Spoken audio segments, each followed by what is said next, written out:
ఓం శాంతి 27/12/2023 సాకార ఈశ్వరీయ మధుర మహావాక్యాలు. మధురమైన పిల్లలారా, బ్రాహ్మణులైన మీ జన్మ దేవతల కంటే ఉత్తమ కళ్యాణకారి జన్మ. ఎందుకంటే బ్రాహ్మణులైన మీరే తండ్రికి సహాయకారులుగా అవుతారు. ప్రశ్న: ఇప్పుడు పిల్లలైన మీరు బాబాకు ఏ సహాయం చేస్తారు? తనకు సహాయకారులైన పిల్లలకు తండ్రి ఏ బహుమతిని ఇస్తారు? జవాబు: బాబా శాంతి పవిత్రతల రాజ్యమును స్థాపన చేస్తున్నారు. మనం వారికి పవిత్రత సహయోగమును చేస్తాం. బాబా రచించిన యజ్ఞమును మనము సంభాళిస్తూ ఉన్నాం. అందువలన తండ్రి మనకు తప్పకుండా బహుమతిని ఇస్తారు. సంగమ యుగంలో కూడా మనకు బాబా ద్వారా చాలా గొప్ప బహుమతి లభిస్తుంది. మనం సృష్టి ఆది మధ్య అంత్యాలను తెలుసుకున్న త్రికాలదర్శులుగా అవుతాం. అంతేకాక భవిష్యత్తులో సింహాసన అధికారులుగా అవుతాం. ఇదే బహుమతి. పాట: తల్లి తండ్రి సహాయకుడవు, స్వామివి సఖుడవు. ఓం శాంతి. ఇది ఎవరి మహిమ? శివుడు అనే పేరు గల పరమప్రియ పరమపిత పరమాత్మది. వారి నామము ధామము రెండు సర్వోన్నతమైనవే. పరంపిత పరమాత్మ అంటే అందరికంటే ఉన్నతోన్నతమైన ఆత్మ. ఇంకెవ్వరినీ పరంపిత పరమాత్మ అని అనరు. వారి మహిమ అపారమైనది. వారికి ఎంత మహిమ ఉంది అంటే వారి అంతమును పొందలేము. అంటే వారిని గురించి పూర్తిగా తెలుసుకోవడం చాలా కష్టమని. వారి అంతమును పొందలేము అని ఋషులు మునులు కూడా అనేవారు. వారు కూడా నేతి నేతి అనగా తెలియదు తెలియదు అని అంటూ వచ్చారు. ఇప్పుడు తండ్రి స్వయంగా వచ్చి తన పరిచయం ఇస్తారు. ఎందుకు? తండ్రి పరిచయం పిల్లలకు తెలిసి ఉండాలి కదా. మరి పిల్లలకు పరిచయం లభించేది ఎలా? వారు ఈ భూమిపైకి రానంత వరకు ఇతరులెవ్వరూ వారి పరిచయాన్ని ఇవ్వలేరు. తండ్రి పిల్లలను ప్రత్యక్షం చేసినప్పుడే పిల్లలు తండ్రిని ప్రత్యక్షం చేస్తారు. అంటే శివబాబా పిల్లలను విశ్వం ముందు ఉంచి, అంటే పిల్లలను ప్రత్యక్షం చేసి తాను గుప్తంగా ఉంటారు. పిల్లలు వారి సత్ప్రవర్తన ద్వారా తండ్రిని ప్రత్యక్షం చేస్తారు. తండ్రి అర్థం చేయిస్తూ ఉన్నారు, నా పాత్ర కూడా ఫిక్స్ అయి ఉంది. నేనే వచ్చి పతితులను పావనంగా చేయాలి. పతిత పావన సీతారామ రండి అని సాధువులు సన్యాసులు కూడా పాడుతూ ఉంటారు. ఎందుకంటే ఇది రావణ రాజ్యం. రావణుడు తక్కువైన వాడు ఏమీ కాదు. ప్రపంచమంతా తమో ప్రధానంగా పతితంగా ఎవరు చేశారు? రావణుడు. మళ్ళీ పావనంగా చేయువారు సమర్థుడైన రాముడు కదా. అర్ధకల్పం రామరాజ్యం నడిస్తే అర్ధకల్పం రావణ రాజ్యం కూడా నడుస్తుంది. రావణుడు అంటే ఎవరో ఎవ్వరికీ తెలియదు. ప్రతి సంవత్సరము రావణుడిని తగులబెడుతూ ఉంటారు. అయినా రావణ రాజ్యం కొనసాగుతూ ఉంటుంది.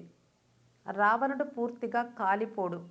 పరమాత్మ సమర్థుడైతే రావణుడి రాజ్యపాలన ఎందుకు చేయనిస్తారు అని మనుషులు అంటారు. ఇది గెలుపు ఓటముల నాటకము అని, నరకము స్వర్గముల నాటకమని తండ్రి అర్థం చేయిస్తారు. ఈ మొత్తం నాటకమంతా భారతదేశంపైనే తయారు చేయబడింది. ఇది తయారైన డ్రామా. అంతేకాని పరంపిత పరమాత్మ సర్వశక్తివంతులైతే నాటకం పూర్తి అవ్వకముందే వస్తాడు అని, లేక సగంలోనే నాటకం సమాప్తం చేస్తాడు అని అనుకోరాదు. తండ్రి చెప్తున్నారు, ఈ ప్రపంచమంతా పతితమైనప్పుడు నేను వస్తాను. అందుకే శివరాత్రి పండుగ కూడా జరుపుకుంటారు. అంతేకాక ఓం నమ శివాయ అని కూడా అంటారు.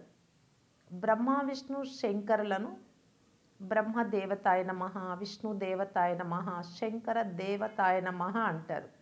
శివుడిని మాత్రం శివ పరమాత్మాయ నమః అని అంటారు. శివుడు బబుల్నాథ్ మందిరంలో ఉన్నట్లు, లేక సోమనాథ్ మందిరంలో ఉన్నట్లు ఉంటారా? లింగ రూపంలో. పరంపిత పరమాత్మకు ఇంత పెద్ద రూపం ఉంటుందా? లేక ఆత్మకు చిన్న రూపం, ఆత్మల తండ్రికి పెద్ద రూపం ఉందా? ఇటువంటి ప్రశ్నలు ఉత్పన్నమవుతాయి కదా. ఎలాగైతే ఇక్కడ చిన్న వారిని పిల్లలు అని, పెద్దవారిని తండ్రి అని అంటారో, అలా పరంపిత పరమాత్మ ఇతర ఆత్మల కంటే పెద్దగా ఉండి, ఆత్మలైన మీరు చిన్నగా ఉంటారా? అలా ఉండరు. తండ్రి అర్థం చేయిస్తూ ఉన్నారు, పిల్లలు మీరు నా మహిమను గానం చేస్తారు. పరంపిత పరమాత్ముడి మహిమ అపారమైనది అని అంటారు. మానవ సృష్టికి బీజం అని కూడా అంటారు. కావున తండ్రిని బీజము అని అంటారు కదా, వారు రచయిత. మిగిలిన ఇన్ని వేదాలు, ఉపనిషత్తులు, గీత, యజ్ఞ, జపతప, దాన పుణ్యాదులు ఏవైతే ఉన్నాయో అవన్నీ భక్తి మార్గంలోని సామగ్రి. వీటన్నిటికీ కూడా వాటి సమయం వాటికి ఉంది. అర్ధకల్పం భక్తి, అర్ధకల్పం జ్ఞానం ఉంటాయి. భక్తిని బ్రహ్మకు రాత్రి అని, జ్ఞానమును బ్రహ్మకు పగలు అని అంటారు. శివబాబా ఈ విషయాలన్నీ మీకు అర్థం చేయిస్తారు. వారికి తమ స్వంత శరీరం లేదు. నేను మళ్ళీ మీకు రాజ్య భాగ్యాన్ని ఇప్పించేందుకు రాజయోగమును నేర్పిస్తాను. ఇప్పుడు బ్రహ్మరాత్రి పూర్తి అవుతోంది. అదే ధర్మగ్లాని సమయమే మళ్ళీ ఆసన్నమైంది. అందరికంటే ఎక్కువగా ఎవరిని గ్లాని చేస్తారు? పరంపిత పరమాత్మ అయిన శివుడినే అందరికంటే ఎక్కువగా నిందలు చేశారు. యదా యదాహి అని వ్రాయబడి ఉంది కదా గీతలో. కల్పక్రితము సంస్కృతంలో నేనేమి జ్ఞానం ఇవ్వలేదు. అప్పుడు కూడా ఇదే భాషలోనే ఇచ్చాను, హిందీలోనే. కావున భారతదేశంలో ఎప్పుడైతే దేవీ దేవత ధర్మస్థాపన చేయు వారి గ్లాని అనగా నింద జరుగుతుందో, ఎప్పుడైతే నన్ను రాయి రప్పలలోకి తోసేశారో ఆ సమయంలోనే నేను వస్తాను. ఎవరైతే భారతదేశాన్ని స్వర్గంగా చేస్తారో, పతితులను పావనంగా చేస్తారో వారిని ఎంతగా గ్లాని చేస్తారు?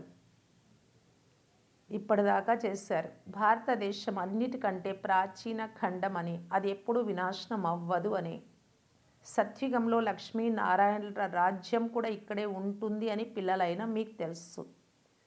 ఈ రాజ్యంను కూడా స్వర్గ రచయితే ఇచ్చారు. ఇప్పుడైతే అదే భారతదేశం పతితంగా ఉంది. అప్పుడే నేను మళ్ళీ వస్తాను. అందుకే ఓం నమ శివాయ అని వారిని మహిమ చేస్తారు. ఈ అనంతమైన డ్రామాలో ప్రతి ఆత్మ పాత్ర నిర్ణయించబడి ఉంది. అదే పాత్ర మళ్ళీ మళ్ళీ పునరావృతం అవుతుంది. అందులో నుండి ఒక చిన్న భాగమును తీసుకొని హద్దు డ్రామాను తయారు చేస్తారు. ఇప్పుడు మీరు బ్రాహ్మణులుగా ఉన్నారు, తర్వాత మళ్ళీ మీరే దేవతలుగా అవుతారు. ఇది ఈశ్వరీయ వర్ణము లేక కులం. ఇది మీకు 84వ అంతిమ జన్మలో కూడా అంతిమ సమయం. ఇందులో 4 వర్ణాల జ్ఞానము మీకు ఉంది. అందువలన బ్రాహ్మణ వర్ణము అన్నిటికంటే శ్రేష్టమైనది. అయితే మహిమ లేక పూజ దేవతలకు జరుగుతుంది. బ్రహ్మ మందిరం అజ్మీర్లో ఉంది. కానీ వారిలో పరమాత్మ ప్రవేశించి స్వర్గాన్ని స్థాపన చేస్తారు అని ఎవ్వరికీ తెలియదు. స్థాపన జరుగుతున్నప్పుడు వినాశనం కూడా జరగాలి. అందుకే రుద్రజ్ఞాన యజ్ఞం నుండి వినాశ జ్వాల వెలువడింది అని అంటారు. ఇప్పుడు అదే తండ్రి పిల్లలకు అర్థం చేస్తూ ఉన్నారు. మధురమైన పిల్లలు, ఇది మీ అంతిమ జన్మ. నేను మీకు మళ్ళీ స్వర్గ వారసత్వం ఇచ్చేందుకు వచ్చాను. మీకు హక్కు ఉంది. కానీ ఎవరైతే నా శ్రీమతమును అనుసరిస్తారో వారికి నేను స్వర్గమును కానుకగా ఇస్తాను. ప్రపంచంలోని వారికి కూడా శాంతి బహుమతులు మొదలైనవి లభిస్తాయి. కానీ తండ్రి మీ అందరికీ స్వర్గమును బహుమతిగా ఇస్తారు. నేను తీసుకోను, మీ ద్వారా స్థాపన చేయిస్తాను. అందువలన మీకే కానుకగా ఇస్తాను అని తండ్రి అంటారు. మీరు శివబాబాకు పౌత్రులు, బ్రహ్మకు పిల్లలు. ఇంతమంది పిల్లలనైతే ప్రజాపిత బ్రహ్మయే దత్తత చేసుకొని ఉంటారు కదా. మీ బ్రాహ్మణ జన్మ అన్నిటికంటే ఉత్తమమైనది. ఇది కళ్యాణకారి జన్మ. దేవతల జన్మ కానీ, శూద్రుల జన్మ కానీ కళ్యాణకారి కాదు. ఇప్పుడు మీరు తీసుకున్న బ్రాహ్మణ జన్మ చాలా కళ్యాణకారి జన్మ. ఎందుకంటే మీరు తండ్రికి సహాయకారులుగా అయ్యి సృష్టిపై పవిత్రత, శాంతిని స్థాపన చేస్తారు. ఈ విషయం శాంతి బహుమతులు ఇచ్చే వారికి తెలియదు. వారు ఆ బహుమతులను అమెరికా వారికో లేక మరెవ్వరికో ఇచ్చేస్తారు. తండ్రి చెప్తున్నారు, ఎవరైతే నాకు సహాయకారులు అవుతారో వారికి నేను బహుమతిని ఇస్తాను. పవిత్రత ఉన్నప్పుడు సృష్టిలో శాంతి సుఖములు కూడా ఉంటాయి. ఇది వేశ్యాలయంగా ఉంది.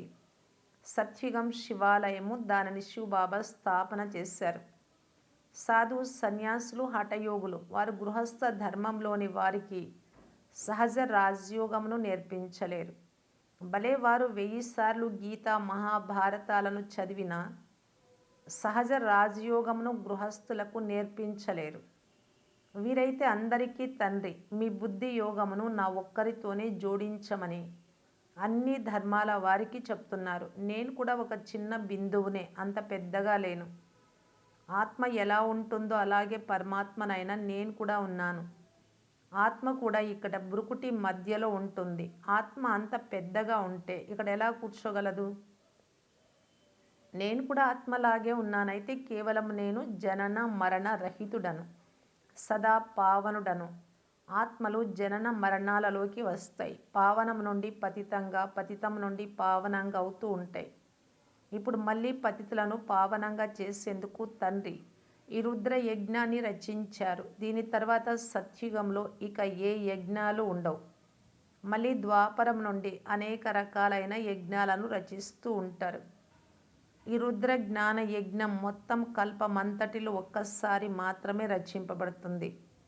ఇందులో అందరి ఆహుతి పడిపోతుంది. ఆ తర్వాత ఏ ఇతర యజ్ఞాలు రచింపబడవు. ఏవైనా ఆపదలు కలిగినప్పుడు యజ్ఞంలో రచిస్తారు. వర్షాలు కురవకపోతే, ఇంకా ఏ ఇతర ఆపదలైనా వస్తే యజ్ఞాలు చేస్తారు. సత్య త్రేతాయుగాలలో అయితే ఎలాంటి ఆపదలు రావు. ఈ సమయంలో అనేక రకాలైన ఆపదలు వస్తాయి. కావున అందరికంటే పెద్ద షావుకార్ అయినటువంటి శివబాబా యజ్ఞమును రచింపచేశారు. కావున అన్నీ ఎలా ఆహుతిగా పడబోతాయో ముందే సాక్షాత్కారం చేయిస్తారు.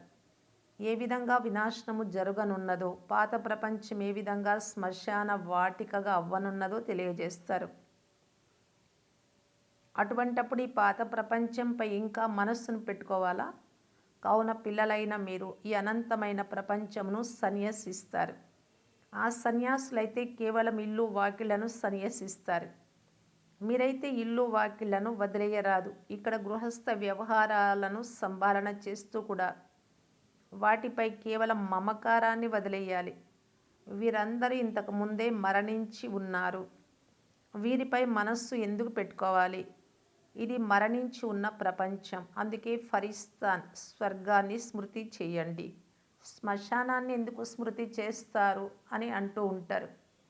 బాబా కూడా బ్రహ్మ శరీరము ద్వారా మధ్యవర్తిగా అయ్యి మీ బుద్ధి యోగమును తనతో జోడింపచేస్తారు.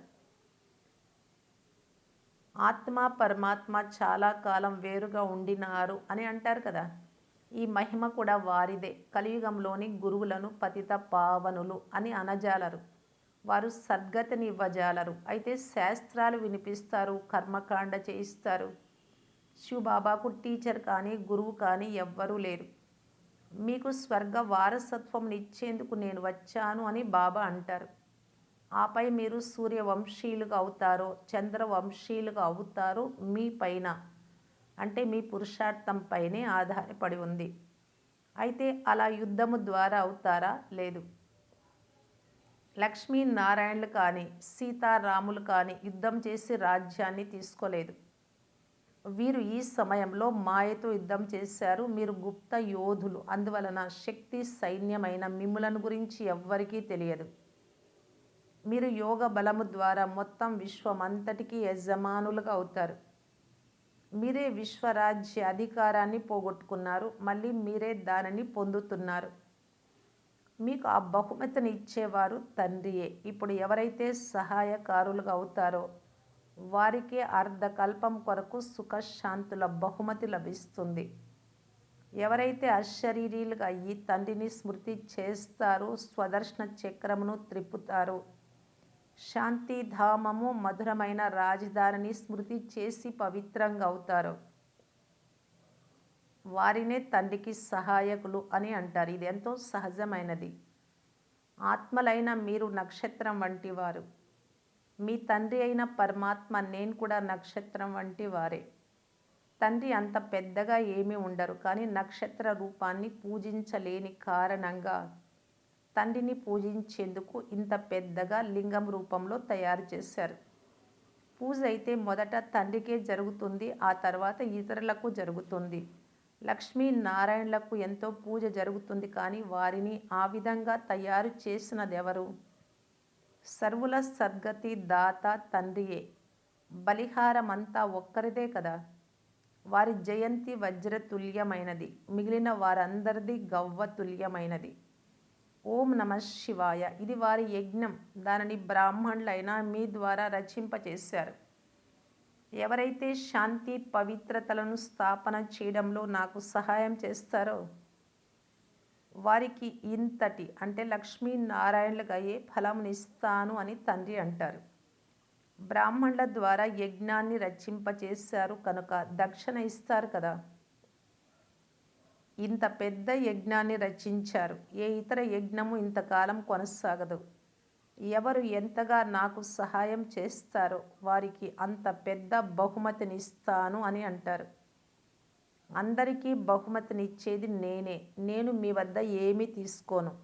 నేనే మీకు అన్నీ ఇస్తాను. ఇప్పుడు ఎవరు చేస్తారో వారే పొందుతారు. కొద్దిగా చేస్తే ప్రజలలోకి వెళ్ళిపోతారు. గాంధీజీ కూడా ఎవరు సహాయం చేశారో వారు ప్రెసిడెంట్గా, మంత్రులు మొదలైన వారిగా అయ్యారు కదా. ఇదైతే అల్పకాలిక సుఖం. తండ్రి అయితే మీకు మొత్తం ఆది మధ్య అంత్యాల జ్ఞానమునిచ్చి తమ సమానం త్రికాల దర్శులుగా చేస్తారు. నా జీవిత చరిత్రను తెలుసుకున్నందున మీరు సర్వము తెలుసుకుంటారు. సన్యాసులు ఈ జ్ఞానమునివ్వలేరు. వారి ద్వారా వారసత్వం ఏం లభిస్తుంది? వారు తమ పీఠాన్ని కూడా ఒక్కరికే ఇవ్వగలరు. వారి తర్వాత స్థానం మిగిలిన అందరికీ ఏం లభిస్తుంది? బాబా అయితే మీ అందరికీ సింహాసనం ఇస్తారు. ఎంతో నిష్కామ సేవను చేస్తారు. కానీ మీరైతే నన్ను రాయి రప్పలలో పడేసి ఎంతో నింద చేశారు. ఇది కూడా డ్రామాలో తయారు చేయబడింది. ఎప్పుడైతే గవ్వ సమానంగా అవుతారో అప్పుడు మిమ్మలను వజ్రతుల్యంగా తయారు చేస్తాను.